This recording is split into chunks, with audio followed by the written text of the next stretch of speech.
Welcome to the Queen Trail Podcast. There are 3 different types of radiation, alpha, beta, and gamma. What does this technology do? It's like, well, what can you do with electricity? I just survived 30 years HIV positive. I'm certainly not going to let a little thing like a brain tumor derail me. When I got to 29 pounds, I was so tired, I just collapsed. Everything always goes back to being grounded and centered. It's a mecca for cycling, for sure. Struggle is the neutralizing force. And I said, there it is. This is the right family. I got like cold chills. It's one lone oak tree right in the middle of the trail. It's beautiful.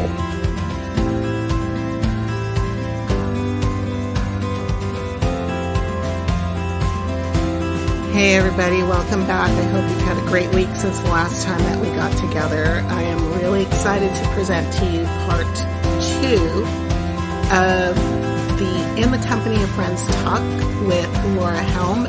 We're going to talk about technology as well as the environment, and you're going to hear some compelling reasons to clean out your email box.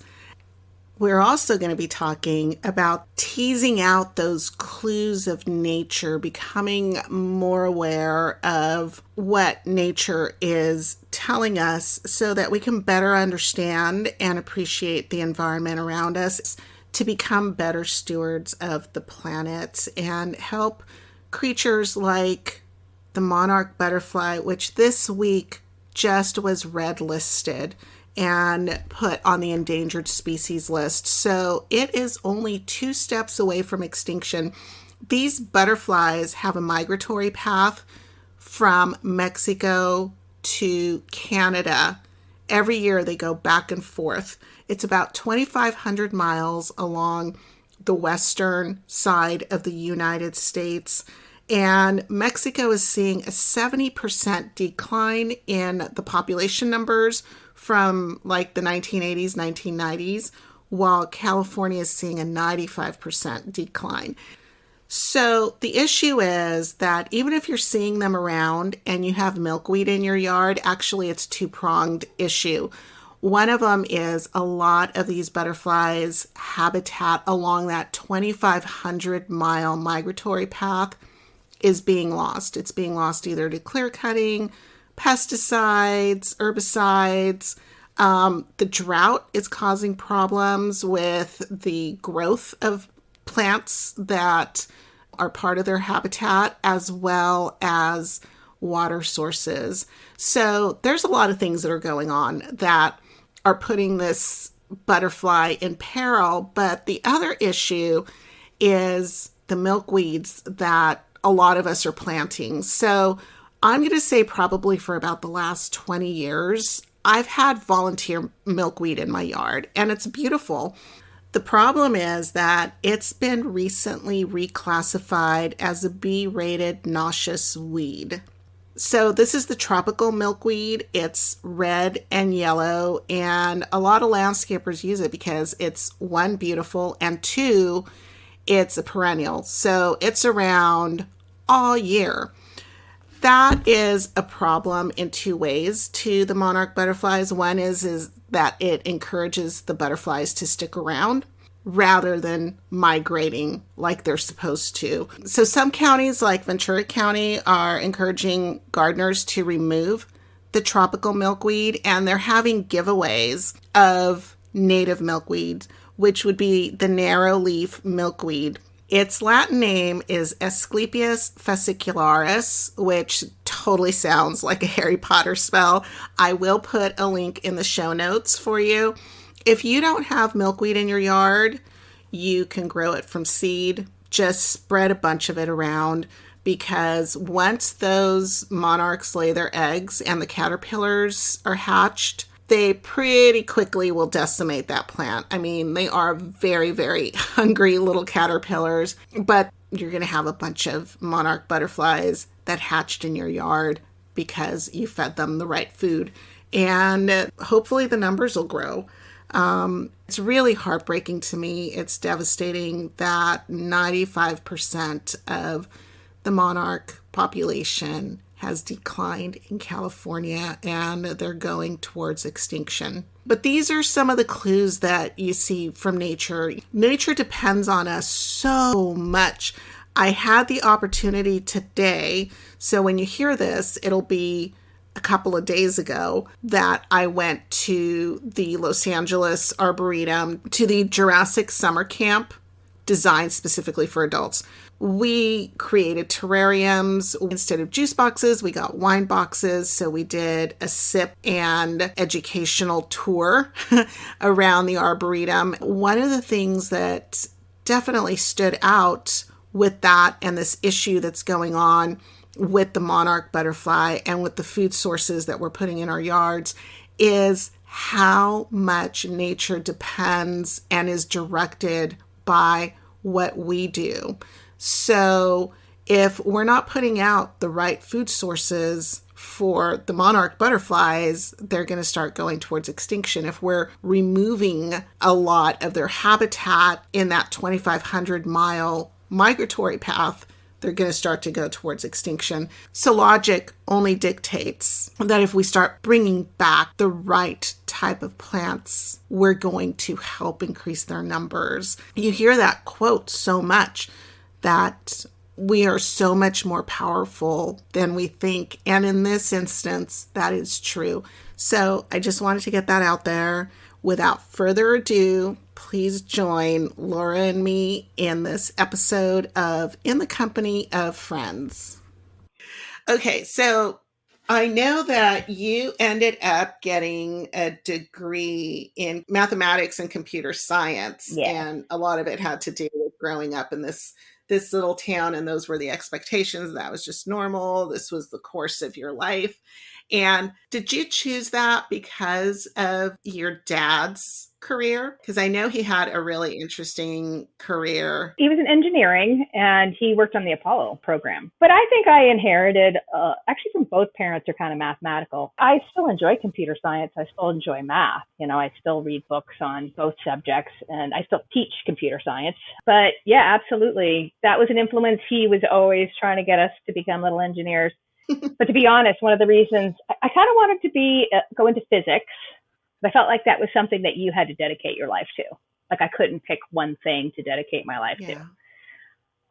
But the other thing was my parents got divorced. There were hard times. There were financial difficulties. And I'm like, you know what? I don't ever want to have to be poor again. I was like pulling roots out of the backyard going, I shall never go hungry again. That really impacts you. Absolutely. It was like, I need to be able to have a lucrative career and be able to take care of myself financially. So absolutely. So, and I still love it. Right now I'm learning how to be a full stack developer. That means from the front end, like a user interface, like you might see on a web page, all the way through the internet to the server, database management system stuff. And I'm loving it. It's a puzzle. It's a game. So I still love all of that stuff and still keep my feet. It's just a really hard industry to be in, though, because it really is time consuming. Right. I keep the limit on it. It's fascinating. Yeah, you could get lost in those webs and puzzles and turns of code and seeing where one thing takes you or what you can create. It's fascinating to me. I know it's very time consuming. I mean, it's something that you build your knowledge one block at a time with. But the blocks keep changing as well. Mm-hmm. You know, I started off programming in Fortran. Of course, I worked in aerospace, so that's probably still used. And I keep thinking of going and getting a job working on the Voyager project because everything on that thing's still written in Fortran. But nobody uses that anymore. And I've probably learned, I don't know, a couple dozen languages since way back when. So it's just something that you're constantly retooling yourself. The fundamental concepts are the same. And that's what I teach my kids. They need to be able to understand how a programming language works because Python's going to go away and there's going to be whatever the next thing is. That's the challenge of being in information technology is that the technology is constantly changing. Mm-hmm. And you got to know how it works. It's evolutionary. I mean, I think that it kind of resembles like when I'm having a discussion with people who are upset that people are not using particular words any longer. The language is being hijacked by new words, and old words are becoming obsolete. But I think computer language, that's why it is called a language, because it is kind of a living fabric, and things are constantly, words or terminology is constantly replacing old terminology. And it's not necessarily better than something that's no longer preferred. It's just that it works better for the current application. And I think language is like that. It's just always going to evolve and change. So, tell me about your dad working on the Apollo. Well, it's kind of interesting because he'd never even finished his engineering degree because the market was so hot. And, my dad was super smart. And he ended up get this job at Hughes Aircraft, so it was, hey, Bob, come work for us. And he ended up working for a subcontractor. He worked on radio switches. It was an electronic switch that was used in communicating between the LEM and the orbiter. So, when they did the moon landings, the lander was down on the surface, and then there was the command module orbiting the moon. It was basically working on the radio communications between those two units. So that's what he did. Unfortunately, because he didn't finish his degree and they terminated the Apollo program, many, many, many engineers were, out of work. So it was really hard for him to try and find the same caliber of job that he had through his own talent, as opposed to not having that piece of paper came back to haunt him. That is such a shame that a degree would supersede years of knowledge and experience. It just blows me away every time I hear one of these stories. Well, and there were a lot of people that were, did have their degrees, but were more junior. So, there was a lot of engineers that were out of work. So, but it was particularly difficult for him to get back into the business because of that. And that's what makes me so mad. I think I love data. My senior paper was on eliminating redundancy in data. I know that sounds really nerdy, but I think it's important. Redundancy, I'm sure you put this somewhere in your paper, but I'm just thinking about time saving, aggravation, repetitiveness. And it's every time that something's duplicated, it's not duplicated exactly. There's not an exact duplication. So there's a lot of errors that occur because of redundancy too. Oh, absolutely. Anytime you get an email or you get a piece of mail that's sent to the old owner of your property or whatever, that's somewhere along the line, somebody didn't clean something up. So it's a huge problem. Absolutely. What were some of your arguments against redundancy? Oh, well, actually, it was more focused mostly around databases, where when you're storing information, how do you store it so that you never have redundant data? But also there's performance issues when you do that. So too many checking every time you try and save a customer record or whatever. There's give and take to, let's just create another record. Joe Smith, 123 Main Street, Joe Smith, 123 Patton Ave, or, whatever. So it was more around the technique, the computer science-based techniques for managing redundancy in data. So it was less about conceptual redundancy as opposed to how to work with it and eliminate it. I'm more of an applied person. Mm-hmm. If you ever watched The Big Bang Theory, you have Sheldon, who's a theoretical physicist, and then you have Leonard, who's the applied physicist. I'm more of the applied person. I like to take things and prove them. So it was more along those lines that we were looking at redundancy. I have a great example of that, I think. I'm gearing up to have laparoscopic surgery on my knee because I tore my meniscus, and it's not healing. They usually don't, but I do have a torn meniscus in my other knee, and it's fine. This one just got better to a certain point and then didn't continue to get better. So I go into the doctor's office and I have to see one of the nurses, and she asks me a whole list of questions. Is there heart disease in your family? Are you allergic to any medications, etc.? And so then I'm like, okay, I answer all of these questions, and I'm thinking, this is like the fourth time over the past several months that I'm being asked these same questions. Like, shouldn't they just be in my chart? And the doctor was waiting in another area of this facility for me to finish this up so that he could book surgery.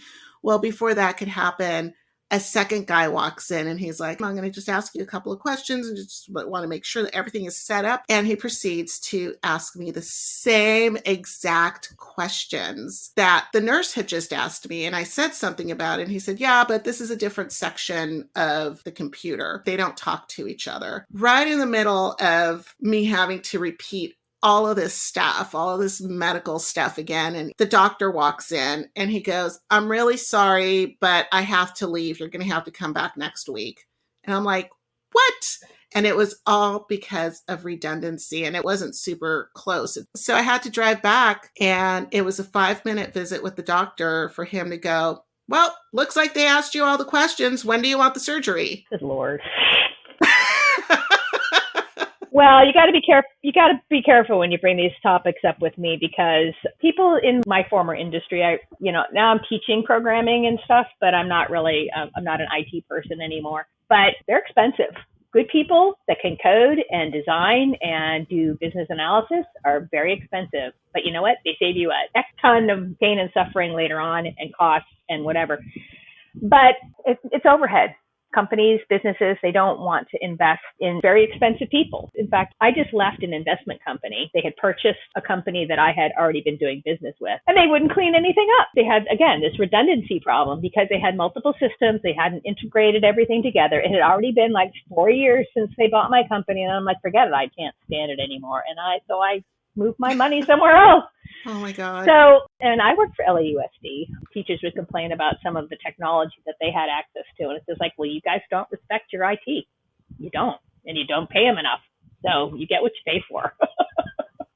It's true. It's true. And I think that there's just this attitude of, like, it's too much trouble. I don't want to wait. Updates. I'm going to admit I use GIMP. Oh, yep. I like GIMP. Yep. I love it. I love it. And for the last month, it's been telling me that there's an update, and I haven't done it because I get on there and it's like, nope, I don't have time to do that right now. I just have to color edit or add graphics or whatever to this photo. And I don't have the time. I'll do it next time. And I still haven't downloaded the upgrade. But I think that there's that. And there's also this idea that it's a computer. A lot of people who have been born into the computer generation, into the social media, but all of this technology was around prior to them being here. And so it's just a part of life. It's just a fact of life. And, if one program doesn't work, then you go and find a program that does work. And it's very disposable, expendable, and we'll just find something else. Planned obsolescence. Yes. I agree. That's definitely true. And I've always worked in organizations where I cannot get the younger people communicating well with the older people, because these guys only do email. These guys wouldn't know where to find their email app. So, but I find that as someone who also, I was certified as a software quality assurance engineer. And I think the disposability is part of that. We're not going to invest in doing robust system testing, because we're going to make our money off of this, and then there's going to be something else down the road, so we're just going to abandon everything. So we just don't build things. Things are not built to last sometimes, because there's already the knowledge that technology is advancing at such a fast pace that this product, this item, it's going to end up being obsolete really quickly. I remember the kids asking me one time, like, Mom, what's a Walkman? And I'm like, that was around for a very short time. I had one. I remember running and, it would skip. And then we all had those little teeny tiny iPods, and they were great because they didn't weigh anything, and they were just a chip. I've got a drawer full of them now because nobody uses them. It's obsolete technology. Oh, yeah, absolutely. And it seems to move more quickly. It's interesting because I'm an instructor. A lot of my coworkers they're like in the mid-20s, 20-something range.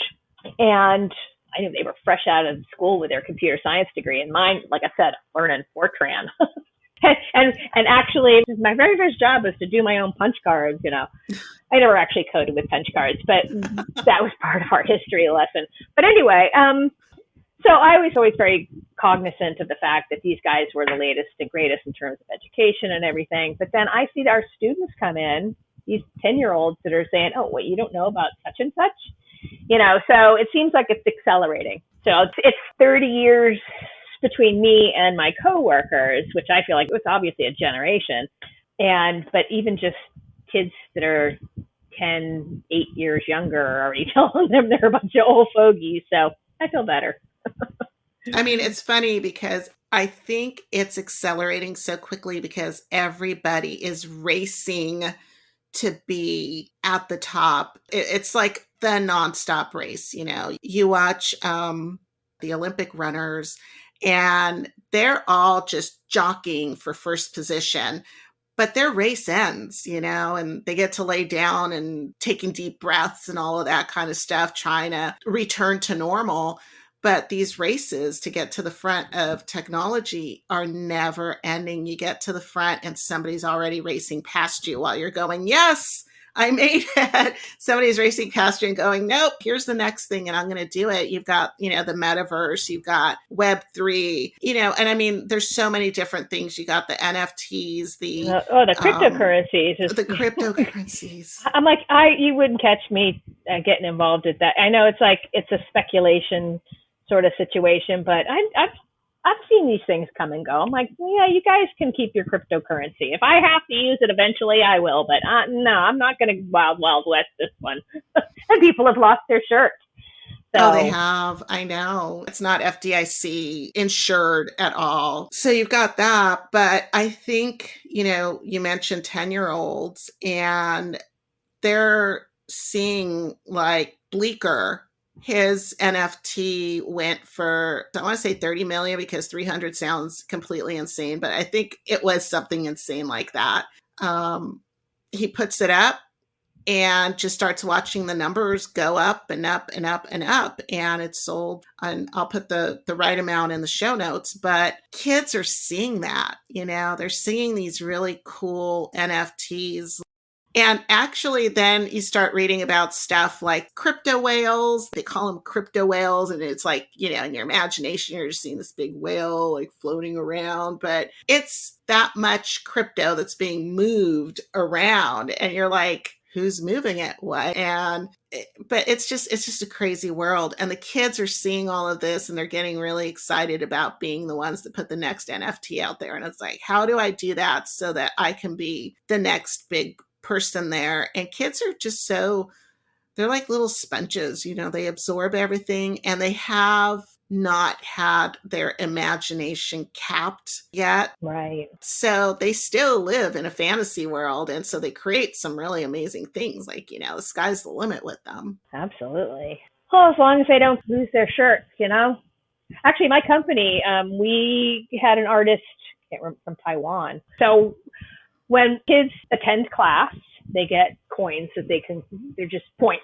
It's a point system, right? And you can cash in your points. Mm-hmm. And one of the things we offer them is these little NFTs of these. They're kind of like, your trading cards, your Pokemon sort of, but they're all all original artwork that were created for our company. So part of just coming to class is once you get enough points, you can go and buy these little NFTs. And we're actually trying to add a blockchain class to our curriculum. Wow. Kids can learn that as well. On the other hand, the environmental impact of the whole process horrifies me. I've been an environmentalist my whole life. As you know, I'm a docent at the Korea Marine Aquarium, and I regularly attend their lectures. I follow NOAA on Twitter. It's one of those things I try to educate myself on as much as I can, because it's something that I think is just critical to help communicate to people how big the risk is to the planet with what's going on. So I don't see the need for cryptocurrency and blockchain and all that sort of thing. I don't see the benefit to society. People say, oh, well, it's going to democratize. But it's not. The people that are building it, these MIT grads, or the people that are getting involved, they're not the poor guy on the street, the people that are starting these businesses and making all the money off of it. So I don't really see what the advantage to society of cryptocurrencies is. I'm not seeing it compared to the downside. Right. And I know that they've tried to address it. So they're making the wax-based cryptocurrency right now. And I haven't looked into it enough to see how much of an advantage environmental wise the wax cryptocurrency is to the alternative. Well, it's true. I mean, all of these systems, just maintaining our data, if this will make you clean out your inbox, they're just going to go put another server out there to hold the emails you're never going to read. Yeah. Like just storing all this information and maintaining these servers and the electricity and everything it takes to do all that is a future environmental issue. It is something to be concerned about. I was just mentioning earlier today that it is a fact that within the next 20 to 25 years, South Pacific Islands will be underwater and will not be able to sustain life on them. I mean, I'm sure that as it becomes a problem, they'll find ways to migrate away from those islands, but the environmental impact of what we're doing elsewhere in the world has repercussions across the globe. And it's a lot to think of. And I think it's really important. And it's really hard to, sometimes it feels so futile to even do anything because the problem is so huge, is it better to use paper plates or to use up all of the water that it takes to wash dishes? I mean, there's, you could get to that level of going, okay, well, which one is worse? Well, but I know that those arguments come up. So it absolutely can be exhausting. I mean, I remember I would take my kid shopping with me and we're looking at apples and they're like, oh, we love Brayburn. Oh, look, and they're organic. Oh, we want organics. Good. It's organic from New Zealand. Okay, well, then you have the carbon footprint and footprint of the, and after a while I just had to stop myself. I'm like, yeah, I just was, you could spiral with the better apple to buy, everybody could be doing a little bit of something, if everybody did a little bit of something. Right. If everybody just recycled. And it's hard to do that. For a while there, I was like, okay, not going to use any plastic, and then I'm pulling out containers to put my leftovers in and they're plastic. And there's just certain times when, especially during the COVID, the height of the COVID epidemic, it was like, yeah, I want the fork and the spoon that are wrapped in plastic. So, there's benefits. And, like one of the other things that I'm thinking of, which I'm like, I am never growing artichokes again. I forget this every single year. We have a prolific artichoke plant. It's beautiful. It's glorious. I love artichokes. But you know what else loves artichokes? Is earwigs. And so they get in between those leaves because it's nice and moist and dark environment for them. And they just live there. They just live there and multiply. And so this year we had a particularly terrible problem with them. And I had forgotten because, it's been a year since I picked artichokes. And I'm like, I totally would rather drive to the store and pay $1.50 for an artichoke the next time I want one than grow them again. Because there's probably a way to prevent them from getting on there. You realize what a struggle it is to be a farmer when you try to grow stuff. It's like stuff you never would have thought about. No, it's me and the brassica, the cabbages, your cauliflowers, because the omnivorous loopers or the cabbage whites, these green caterpillars, and me, I love bugs as long as they keep their distance and they're not in my vegetables. So let's just say most of my food gardening has become more of a insect observatory than anything else. Even the green tomato worms, you go, oh my God, how could anything eat so much? No wonder, there's a story, the very hungry caterpillar, I'm sure, started out as one of those little red horned green tomato worms. Yep. I will grow tribute plants for these little guys because they turn into hummingbird moths, which they're gorgeous and they're nighttime pollinators, but then I don't get any tomatoes. Exactly. But it's funny. So I have tons of milkweed. So I've always got the monarch caterpillars and stuff. Oh, when they're just, sometimes when they just come out of the egg and then they molt and then they get to this point, you have a full bush and the next day it's gone. It's like, you guys are gluttons. You just better pupate right now because I'm not happy with your behavior, gentlemen. I said one helping, not the whole plant. Well, they're hungry little caterpillars, but yeah, when they're getting ready to pupate, it's just like, geez, guys. It's so fascinating. I mean, I love that you brought up bugs, and it's funny because I did an episode with my friend Brooke, who is the director of education at the Los Angeles Arboretum, and she does a lot of kid programs, and one of them involves hissing cockroaches. And Madagascar hissing cockroaches. And she got to finally be comfortable around them. Worms, she's not as charmed by, but they really bothered her for a long time. And so we got into this conversation of bugs, and they are singularly the most interesting animals of the animal world. The things that they can do, their adaptations. I mean, just the fact that spiders can spin webs. You take a look at like silver or golden orb spiders, and they spin these crazy webs, and their webbing is stronger than steel in comparison to size and filament and that sort of thing. In fact, I believe that it's Turkey that they actually have places where it's just basically a golden orb spider factory, and they collect the webs, which doesn't harm the spiders, and then they weave it like silk. They weave it into shawls, dye it, and it's beautiful. It's just really beautiful. But then you take a look at their webs, and they've got that almost like this stabilizer pattern across the center. And E.B. White came upon one of these webs. Oh, yes, of course. And he said, oh, that looks like handwriting. And he created Charlotte's Web because of these spiders. But, just the fact that you've got a spider that can spin web, dragonflies that can fly backwards, and they go back.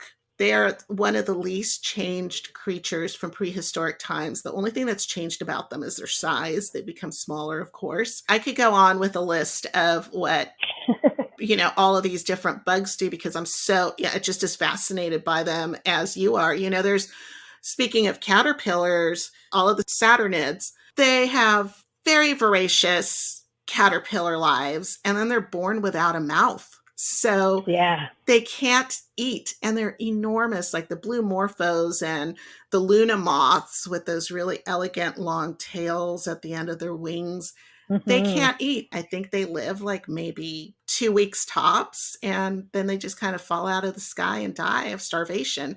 But, they taste through their feet type of thing. I mean, it's just like, what? This is incredible. There's a few bugs that I don't like, and mosquitoes are definitely at the top. Like, why? Why is there a mosquito? Exactly what does this do to make the planet better? Well, if you're a plague sort of, it helps diseases get around, right? Or bacteria. Yeah, I guess so. It's a good vector for stuff like that. But when I take the kids around at the aquarium, and it's like, well, look at how these animals adapted to their environment, and look what they can do. And actually, like mussels, you probably already know this. Mussels, they look like they're stuck to a rock their entire life. Well, no, they actually can move. They have these threads that they can. Think of a hot air balloon. If you could just keep moving the hot air balloon by pulling on the ropes that hold it down. So the mussels can do that. They can actually move around. You probably have seen that thing at the aquarium where you have to, actually I took it out, where it shows you how much pressure you have to apply to break the thread, right? But just showing these guys this stuff, and it's just they live on the same planet we do, but look at how they evolved to live and find shelter and feed themselves in a completely different way than we do. My other favorite thing is there's like at least 30 different species that have developed, separate from each other, the ability to produce light, bioluminescence, right? It's like light is so important that these creatures, separate from each other, develop their own way to produce it. Yeah, it's crazy, this little planet of ours. That's why I get so defensive of it. Yeah, it is fascinating. You take a look at how nudibranchs steal from the sea anemones, the stingers, and kind of wear them as a cloak, so that if a predator comes near them, those stingers sting the predator and, wards them off. And just some of the way that some of these sea creatures will eat, like the radulas, where they just grind things down, and they can bore, I don't know which ones those are, that bore into rock. I think they're clams, aren't they? The pittic clam, yes. Yeah. We have this little dance we make the kids do when we're talking about the pittic clams. Okay, you're going to dig yourself into a rock now. It's kind of like doing the twist. Oh, how cute. Do it. Those are the interactive dances to demonstrate different techniques. And usually the little ones, it's fun. It engages them. There are so many things that I love about that aquarium. It's got the biggest collection of Southern California sea life in it. It's an educational aquarium. My kids basically spent their entire lives there. I remember dropping Sophie off one time for Sea Club, and at the end of the day, they walked down to the tide pools, and I happened to be in the parking lot when she was walking back. There's all these little kids, and they're all like, we got a crab. And I'm like, oh, and Sophie's holding it in her hand. And I go, what are you going to do with it? And she's like, going to feed it to the octopus. I'm like, oh my God. Which was, I kind of felt bad for the crab, but then it was like, the octopus has to eat. But I love the fact that they take young children and immediately treat them like scientists. There's microscopes. There's so much immersive learning that it's just a gem. And I don't like separating people into kinetic learners and stuff like that, but that was the one thing that I wish my child had more of in her K through 12 career was experiential science. Because reading it in a book is just not as exciting as reading a crab to an octopus. And it's like, well, did you ever do an experiment that measures acceleration due to gravity? No.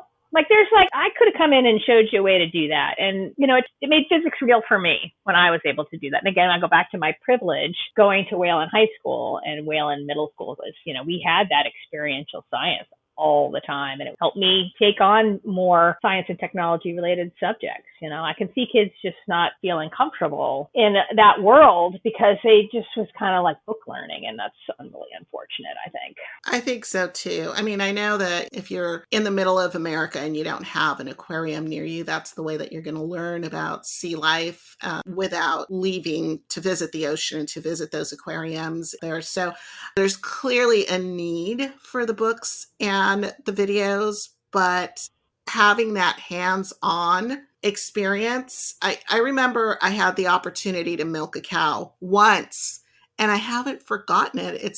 I couldn't believe how silky, soft the udders were. It wasn't anything that I expected. Those are fascinating experiences. Like, wow, okay, you connect so much when you have kinetic learning. And, it doesn't have to be that everybody goes to an aquarium or anything like that. I mean, kids can see how things work in the world, whether it's in a tide pool or in a prairie or like you said, a farm. We had Drummond Farm. I still remember going and we learned how to card the wool. And, I think kids should learn more about where their water comes from than calculus.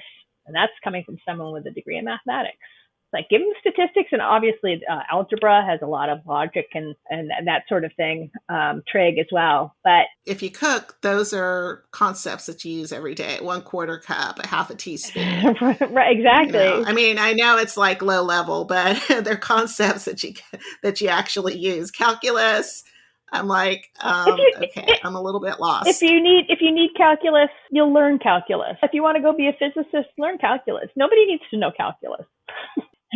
When I became a professional, we didn't write our own Taylor series or any of that stuff. You bought MathCAD. Somebody already wrote that. The math hasn't changed in many, many, many years. You obviously have to understand And this goes to like these meta concepts, like with programming languages. When do I need to use a Taylor series? And then you plug it into the computer. You don't necessarily know how to do it. You just have to know when to use it. I mean, it's kind of like a calculator, right? We learn how to add, subtract, divide, multiply. I mean, it's all adding and subtracting at its core. But when you're at the market and you're trying to figure out $1.32 per ounce versus this one, the other one will be something like $2.32 for 3 ounces. Yeah. And you're not going to figure out that math in your head. You're going to pull out your calculator. Oh, you can see me in the toilet paper aisle with my husband. And he'll be reading me numbers, and I'll be on my phone going, okay, look, the larger package is not cheaper per unit, but understanding how to calculate a unit price is important. How you actually do the calculation is another topic. You can have a calculator to help you do. So again, it's this meta concept that you need to instill in people so they know what tool to use or who to hire. So, really the onus is on parents to make sure that their kids do understand those concepts and do understand about nature, about where food comes from, where the water comes from, what the wildfires, the other day I was outside watering. We're in this serious drought right now. Mm-hmm. And I have almost everything in pots in my yard, and I'm not wasting water on the ground. I've got this nozzle that's just easy turn on, water that plant, soak it down good, turn it off, go to the next plant. But I was out there, and I'm feeling the Santa Ana winds blowing towards me. I'm like, the wind's not blowing in the right direction. And I think a lot of that knowledge about weather, that kind of gets a little bit lost on kids. I think I got it from growing up with a pilot. My dad, we owned a Cessna. And so I had to know my directions. So many people are like, you tell them go north, and they're like, no, I need to know left and right, because they don't know where their directions are. They don't know what the wind blowing in the opposite direction usually means in the middle of summer.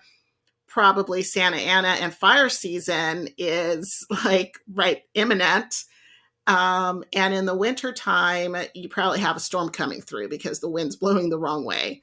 A friend of mine posted this word presentism in the definition, which is to evaluate the world in the way you're experiencing it today.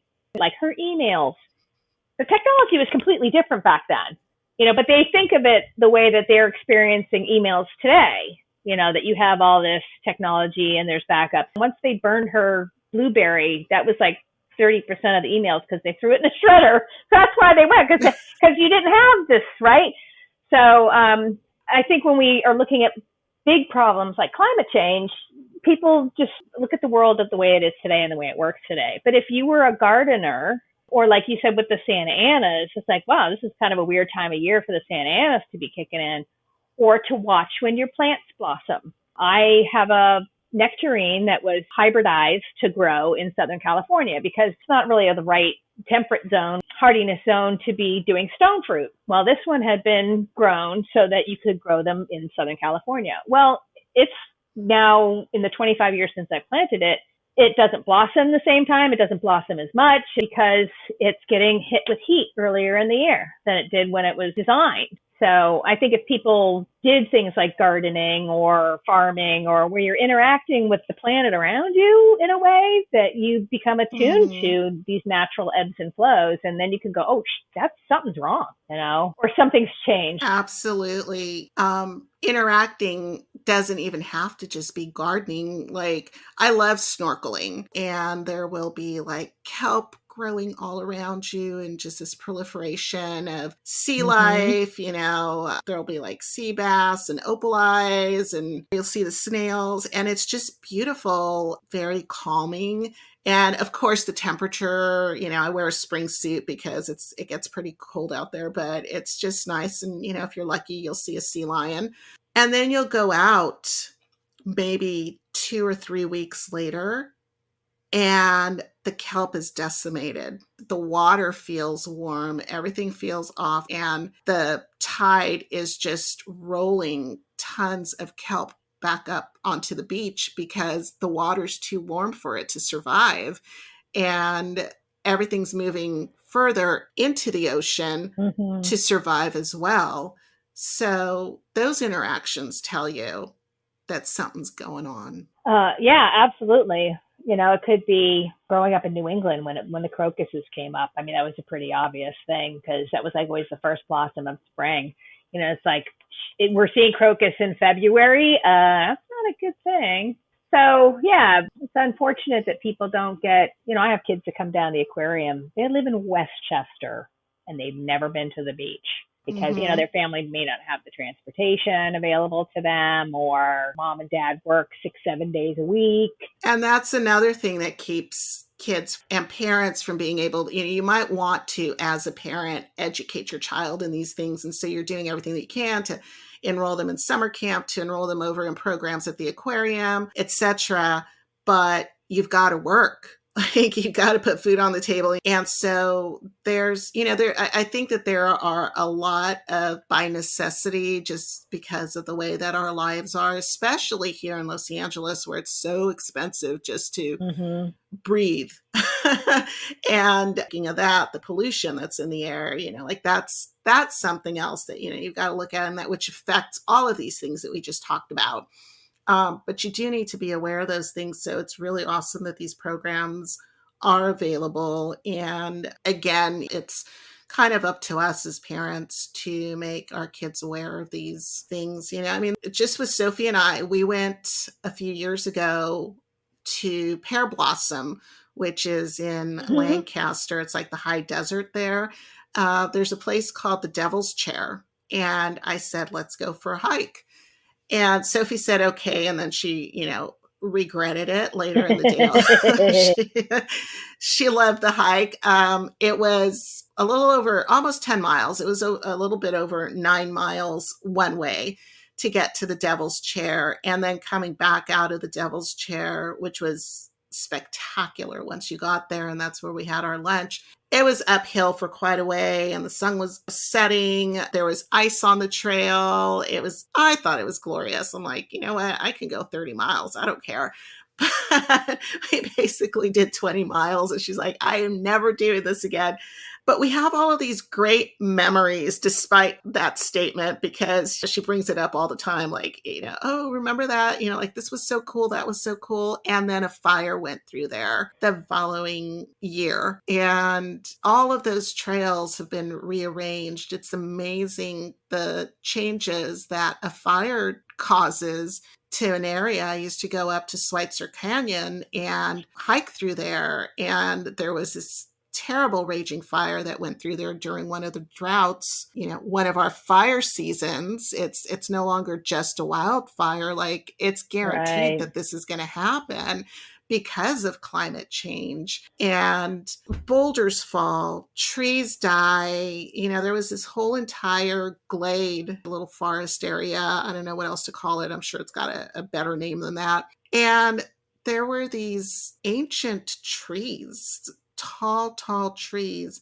that were dead because of this fire. And they were kind of leaning on each other, and it almost looked like these giant trees that were so tall that it was going to be quite a while before they hit the ground. It was, dangerous. You couldn't go in there, but it was almost like they were kind of cradling their fallen. And, I know that sounds really dramatic, but you see these changes and you go, oh my God, this part of the river is now impassable. I remember taking off my shoes and walking through here because there was this funny little tiny frog inside of a little hole in a rock, and it sounded like a duck call. And I kept trying to find it, and it was just really hilarious. And when I finally found it, it was like the size of a popcorn kernel or something like that. I had this very robust voice.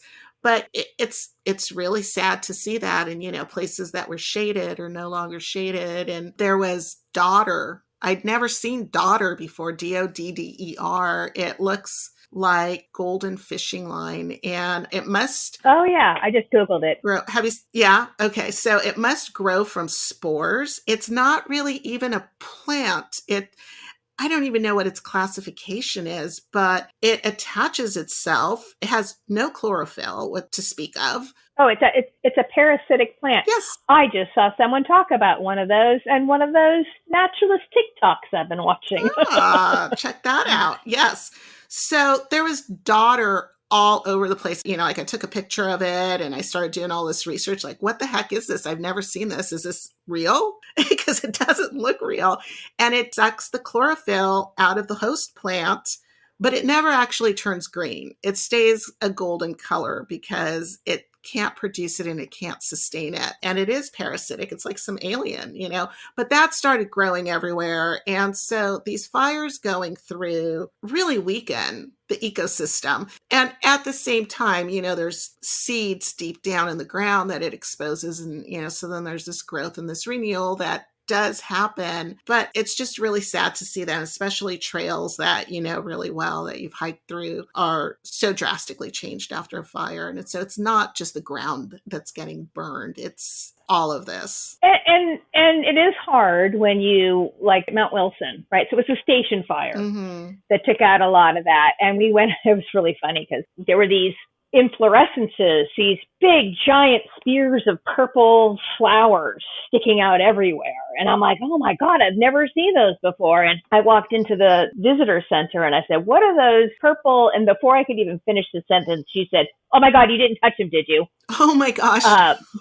Because when you touch it, it would give you, like a poison ivy, but like 100 times worse. Oh my God. And it was called the poodle flower. I think they called it the poodle flower. But it was a fire follower. And the only time that it would ever grow is after a fire. And it was part of the natural process. We lost all these other things, but this is what would come up afterwards. And again, you have to think in these long periods of time to understand how this whole ecosystem works. It's not just this tree and that bird and whatever. But when the heat and when you're intensifying these things because of climate change, you don't have that recovery process anymore. So yeah, it's hard when it's just like, oh, all those trees are gone, but look at these cool purple flowers. Well, next couple of fires, those purple flowers aren't going to come back because the fires burn so much hotter. Right. But one of the most interesting things I've ever done was there's a citizen science page on the Natural History Museum, and I'm sure you saw my post on Facebook, where you go and you do surveys for an entire year.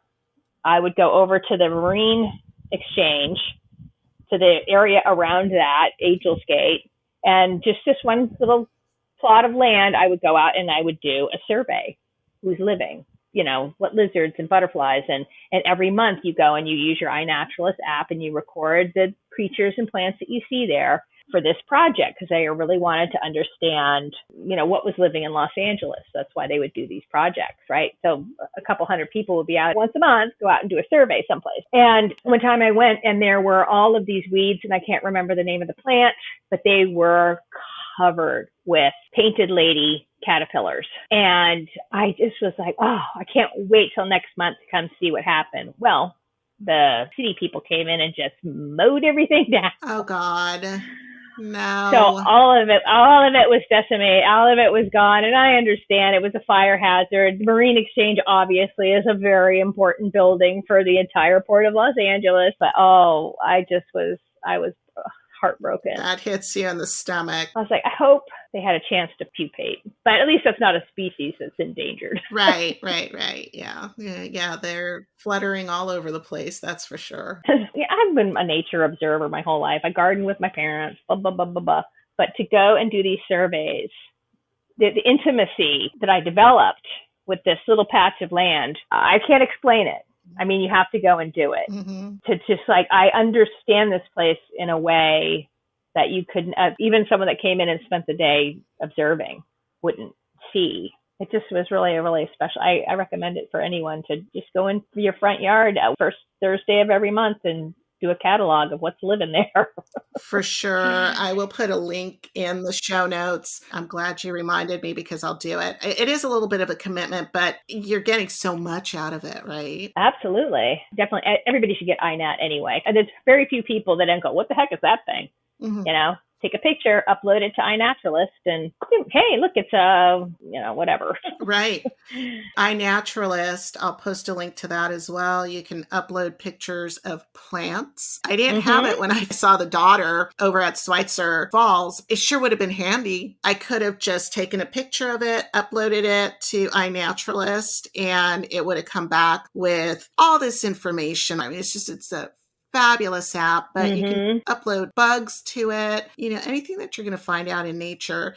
And it also gives you kind of like close relations to whatever it is that you're looking at. And it gives you information about where it's originally from, where it grows, what climates are best. And, so you see some plant somewhere and it's not available at the nursery, but you definitely want it in your garden. I do have to say, try to go for natives. But there's something that you absolutely love. You can take a picture of it, put it in iNaturalist, find out what it is, and take the steps that you need to get it that way. But you do learn a lot. And I think this program with the Natural History Museum and then apps like iNaturalist as well, they really foster curiosity. Just piquing your curiosity about something can keep you entertained for hours, and really in an educational way, so that you are learning a lot of the things that we've been talking about, like, well, how does that grow? Where does the water come from? What does fire season do? Or all of this weather phenomenon, and just environmentally, it's going to really be an eye-opener. So I love those programs and apps like that. Now, do you have Merlin? I don't. If you follow birds at all, the Cornell Lab of Ornithology is probably one of the premier resources for anybody that's a birder. I follow them online. Yeah, they have an app called Merlin, and they just added sound identification. Oh, wow. So they have a really good, the ID part, which is, how big was it? Where are you at? Was it in a tree? Was it on the ground? And then they give you a list of potential candidates based on what you enter in. So it's really good for bird ID. But now they've added the sound one, and I had the blessing of being up in Santa Barbara, their botanical garden. And I just sat on one of the benches and turned on the sound ID. It's picking, that's a red-shouldered blackbird, and that's 8 birds pop up. It was wonderful just to sit there and that's a beautiful place. It's just spectacular with the different biomes that they have there too. Purposeful biomes that are going to attract different birds. Yeah, I try and go every time I go by there. It definitely makes hiking, especially when you've been hiking all your life, and it's just like, let's add a little bit more interest to the whole process. Yeah, it immerses you a little bit more. My favorite bird song is the house sparrow. Correction, I don't know why I said sparrow. My favorite bird sound is the house finch.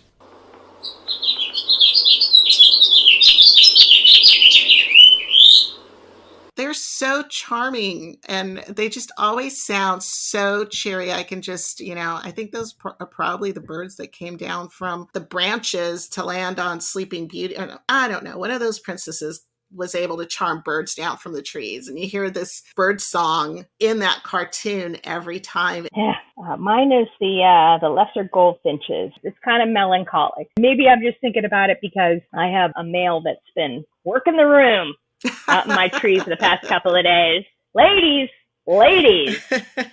listen to my beautiful song. It's pretty funny. I got a nice piece of real estate right here just for you.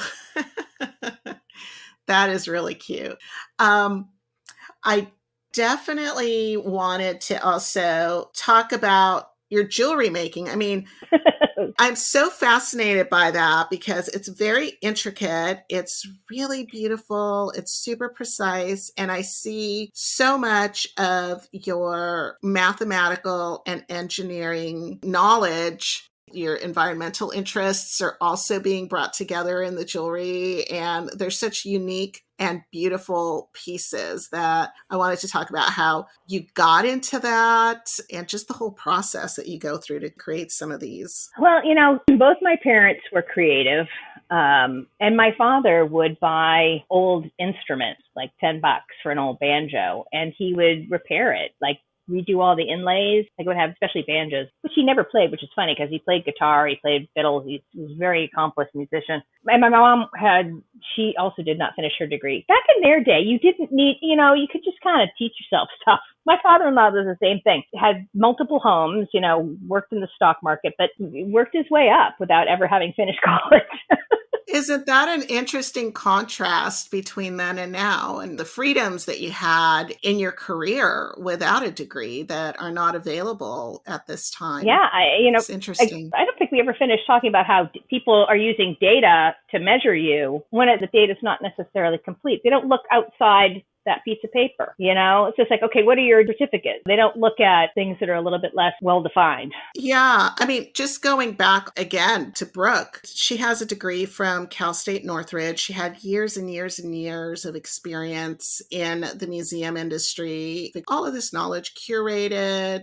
And it's really crazy because she's telling me this story and I'm like, hers is not the only story that I've heard like this, sadly. She thought, with all of this museum experience, like the Smithsonian will take me or one of the other museums over there must be like a Metropolitan Museum, there's so many different landmarks and they all have museums. So she thought that she could get a job there.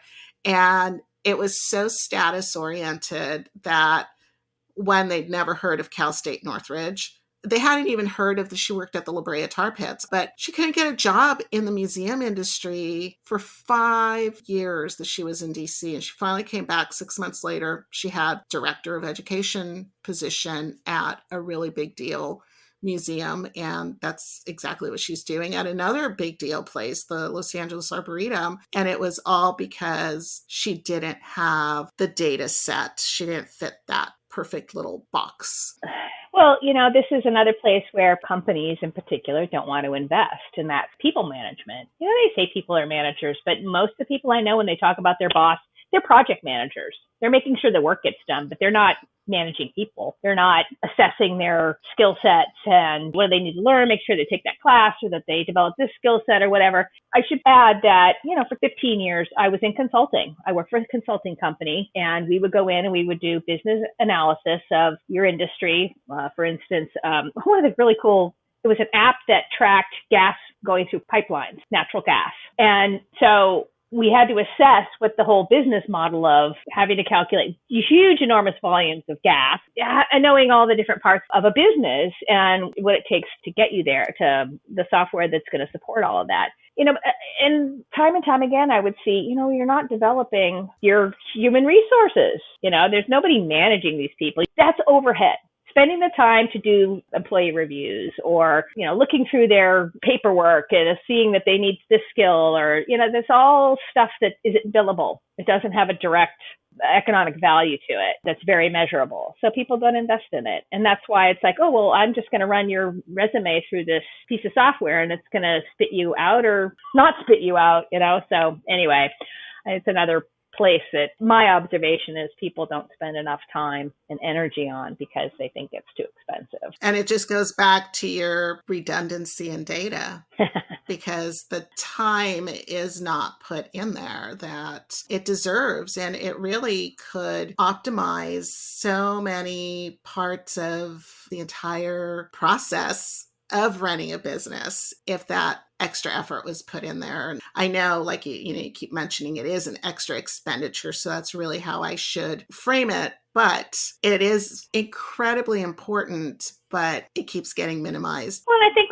you see this on Wall Street where it's just like, well, we need to have our numbers up for this quarter. So the things that have long-term benefit seem to be shortchanged more and more these days as we try and, again, this advancement, like, oh, we got to cash in now.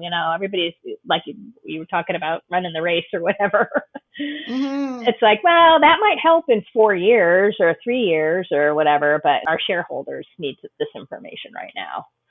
Right. It almost seems like there needs to be 2 branches for every company, the instantaneous results branch and the one that is doing the long-term longevity projects in the background that is going to ensure the longevity and the success of that company at a slower pace, while in the forefront, there's all of this stuff that's getting done, like lickety split. There's the expense, right? There's the expense and the time and the energy. Yeah. So maybe it's good. I like to Mhm. kind of gather all my thoughts about stuff. Maybe it's just me.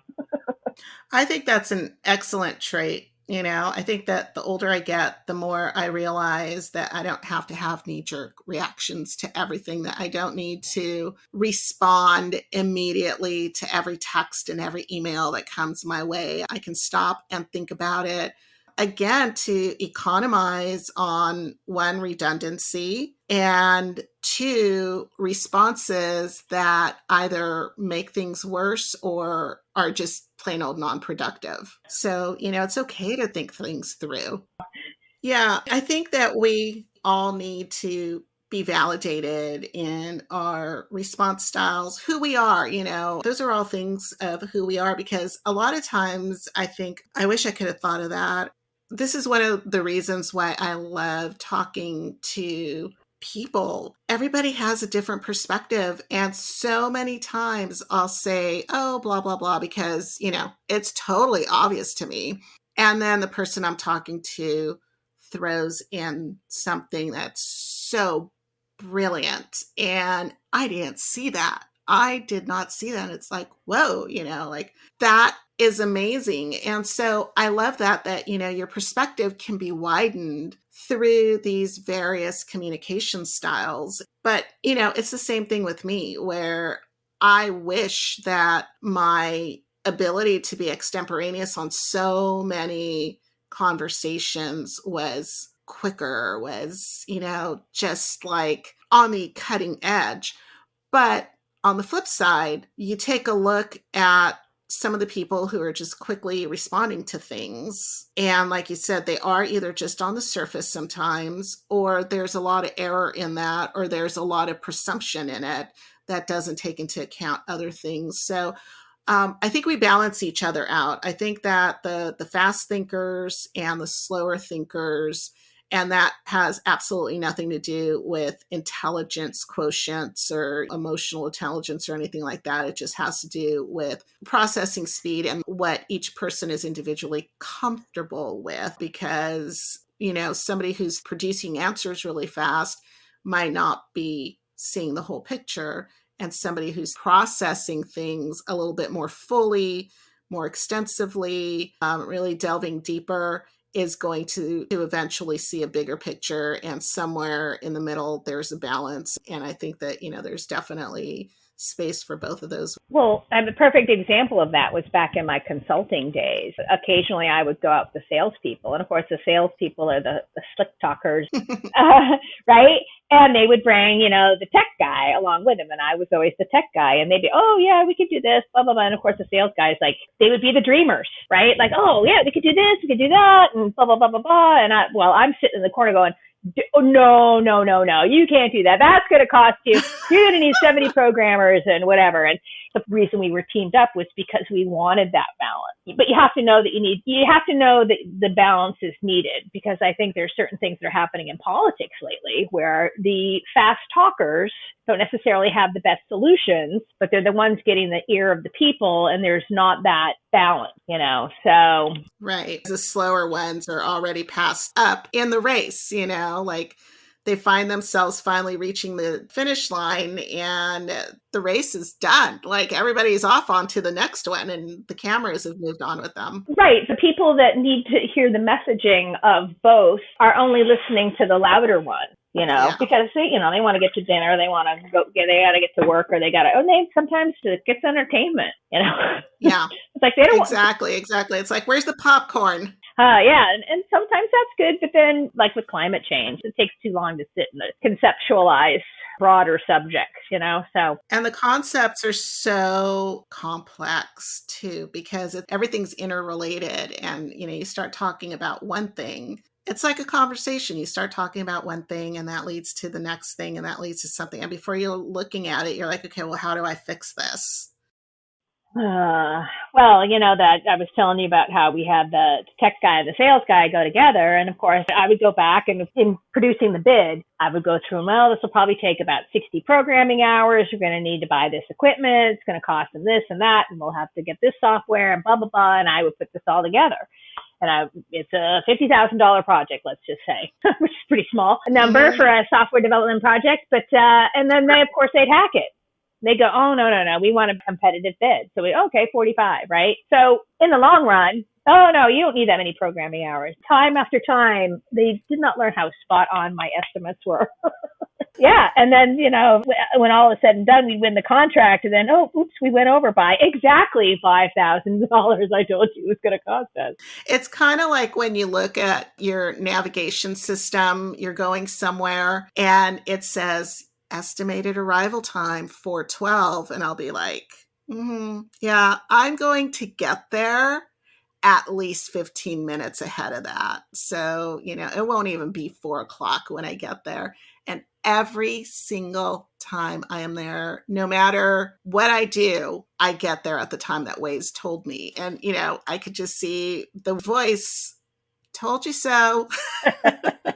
And that's what happens with these contracts. Everybody's trying to beat it. I really don't know any driver who has told me, oh no, I don't think that. Most people, especially here in LA, we're just trying to get everywhere as quickly as possible, despite the amount of traffic. We think that we can do it better. And every single time the navigation system is right. Every single time the consultant is right. It's, you'll arrive by 6:30. I'm like, challenge accepted. Right? Yeah. And I think that's what these salespeople are thinking, it's going to cost this much. So really the trick is to pad that figure and say, you know what, yes, this is going to cost $70,000. Yeah. So you over deliver, but then everybody's going to be like, told you so. Yeah. Yeah. Like, Laura doesn't know what she's talking about. See, where we saved the $20,000. Well, so, I don't know. There's no happy medium. No, I used to go into my boss and I go, this is my estimate. Tell the sales guy this. So I would do that, because my pride wouldn't let me go, I'll be wrong. Right. But I'm like, I'm going to tell you it's going to cost this, but you tell the sales guy it's going to cost this. Because they're going to undercut me no matter what I do. So that's job security. Ensure that your boss knows you know what you're talking about. That's funny. There's so much to think about. Everything that we do comes back to the environment.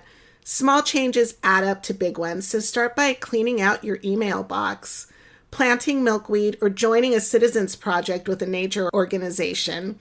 Laura's jewelry can be found online at Etsy, Instagram, Twitter, and Facebook, all at 3 Pine Hill. That's the number 3 spelled out, THREE. As always, I'll post links about everything that we talked about in the show notes. Please continue to send me your questions and suggestions. I love hearing from you. And don't forget to take a moment to rate this episode. It only takes seconds, but your rating moves this podcast closer to the top of searches so that my friends and I can reach more people. I'm looking forward to sharing more in the company of Friends Talks with you.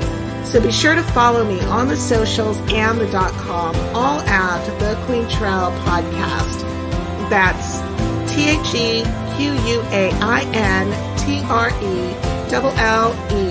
Podcast.